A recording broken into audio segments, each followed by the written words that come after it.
Hi, this is Lao Wan reporting on the recent Asia Spotlight 2024 hosted by the Asia Society Policy Institute, where former Ambassador Cui Tiankai said, "We will achieve reunification one way or another, but we certainly want to do that in a way that would best serve the national interest of the entire Chinese nation, including people on both sides of the Taiwan Strait. We certainly don't want to see a situation where Chinese are killing Chinese. We will not fall into the trap someone may be preparing for us. They will supply military assistance, they supply weapons for a proxy war, and Chinese will be killing Chinese." To a certain extent, this represents a return to the Chinese orthodoxy on the issue of cross-strait relations. Cui's statements come 2 weeks after Taiwan-elected Vice President William Lai, a candidate that China has referred to as a troublemaker and a separatist.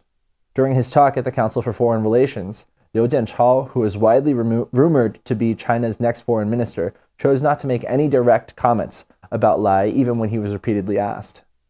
Cui, in contrast, seems intent on pinning the blame for tensions between Beijing and Taiwan on American intervention.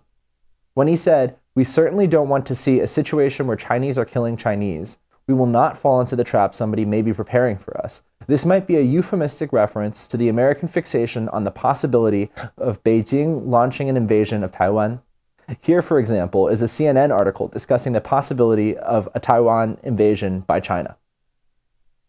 The vast majority of experts agree, however, that there is little chance that there will be a military conflict between China and Taiwan, suggesting that coercion and gradual co-opting is far more likely.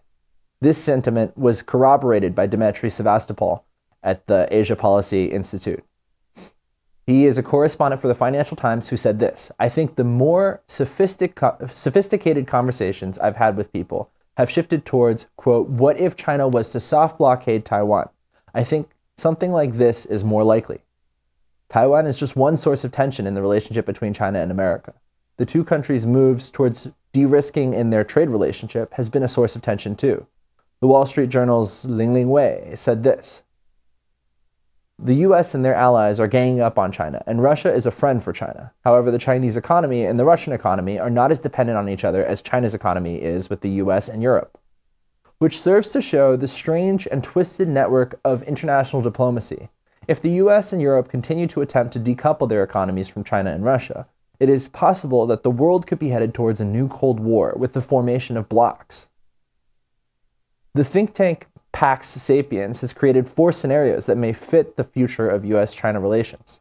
One of those scenarios is war, although the other 3 describe political and economic separation.